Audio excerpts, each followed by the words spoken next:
Long ago, in the lush Kingdom of Njoro, there lived a proud ruler named King Oba. His land was blessed with fertile soil, bountiful harvests, and the sacred river Olanma, home to the powerful river goddess Adisa. The people of Njoro lived in harmony with nature, their thatched huts nestled among towering baobab trees and colorful wildflowers. King Oba had a daughter, Princess Nyasha, whose beauty was said to rival that of the river goddess herself. Nyasha's skin gleamed like polished ebony, and her eyes sparkled with the wisdom of her ancestors.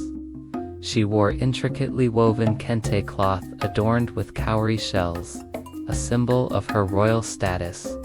One day, as the kingdom prepared for the annual harvest festival, a group of fishermen returned from the river Olanma with troubling news. They spoke of strange ripples in the water and eerie whispers carried on the wind. Among them was Chike, a humble fisherman known for his deep respect for the river and its spirits. "Your Majesty," Chike said, bowing low before the king, "I fear we have angered the river goddess. The waters are restless, and the fish have vanished." King Oba dismissed Chike's concerns with a wave of his hand. "Nonsense. The goddess has always favored our kingdom. Prepare for the festival. We shall have the grandest celebration yet." As the sun set, the village square came alive with the rhythmic beating of drums. Dancers adorned in vibrant feathers and beads moved in perfect synchrony, their feet kicking up dust as they twirled and leaped. The air was thick with the aroma of roasting meats and sweet palm wine. Amidst the festivities, Princess Nyasha's eyes met those of Prince Luyanda, a visiting royal from a neighboring kingdom. His muscular frame was draped in leopard skin, and his head adorned with a crown of cowrie shells and feathers. Their attraction was instant and electric. As the night wore on, Prince Luyanda approached King Oba. "Your Majesty," he said, his voice deep and confident, "I wish to ask for your daughter's hand in marriage." King Oba, his judgment clouded by palm wine and pride, saw an opportunity to expand his influence. "You shall have her," he declared, "if you can bring me the sacred golden fish from the depths of the river Olanma." A hush fell over the crowd.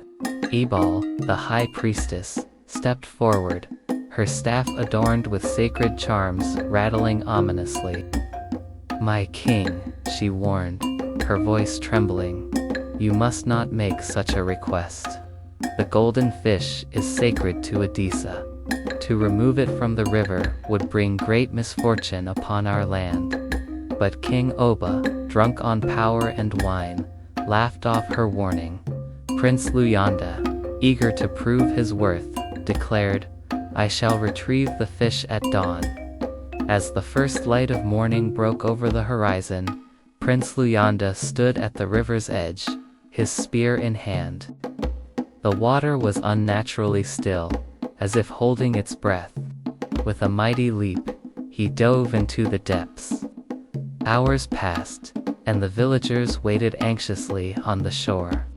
Suddenly, the water began to churn and bubble. Prince Luyanda emerged, triumphant, holding aloft a fish that shimmered like pure gold in the sunlight. But as he stepped onto the bank, the sky darkened, thunder rolled across the heavens, and the wind howled with the fury of 1,000 angry spirits. From the roiling waters of the river Olanma rose Adisa, the river goddess, her form shimmering between woman and water. Her voice, like the crash of a waterfall, echoed across the land. "You have defiled my sacred waters and stolen that which is most precious to me. For this transgression, I lay a curse upon your kingdom. Your rivers shall run dry, your crops shall wither, and sickness shall plague your people until the golden fish is returned and proper penance is paid. With a thunderous crash, Adisa disappeared beneath the waves, leaving behind a stunned and terrified crowd. In the days that followed, the curse took hold. The once lush fields of Njoro turned brown and barren. The river Olanma, once teeming with life, became a trickle. Children cried from hunger, and the elderly succumbed to strange illnesses. King Oba, realizing the gravity of his mistake, called upon Ebal, the high priestess. "What can be done to lift this curse?" he pleaded. Ebal closed her eyes, communing with the ancestral spirits. "The golden fish must be returned," she said, "but that alone is not enough. The goddess demands a sacrifice, one of royal blood." All eyes turned to Princess Nyasha. With quiet dignity, she stepped forward. "I will go," she said, her voice unwavering.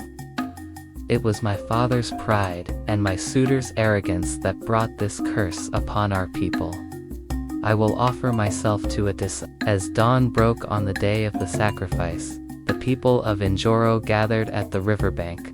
Princess Nyasha, adorned in her finest robes and wearing a crown of river lilies, stood at the water's edge. Prince Luanda, shame etched on his face, held the golden fish. But before the princess could step into the water, Chaik the fisherman rushed forward. "Wait," he cried. "I have lived my life in harmony with the river. Let me speak to Adisa on your behalf." To everyone's amazement, Chaik began to sing an ancient melody, his voice rising and falling like the tide.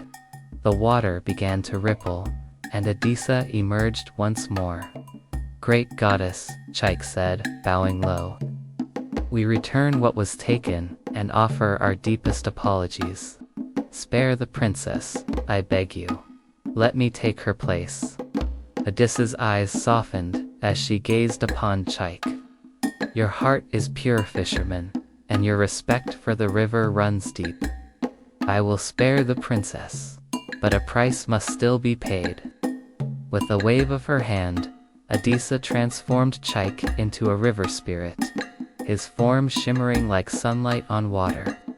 "You shall be my emissary," she declared, "to remind the people of Njoro of the importance of respecting nature and the ancient ways." As Chaik disappeared beneath the waves with the golden fish, rain began to fall. The river swelled, crops sprung from the earth, and health returned to the people of Njoro. King Oba, humbled by the experience, declared a new law. "From this day forward, we shall honor the river goddess and all the spirits of nature.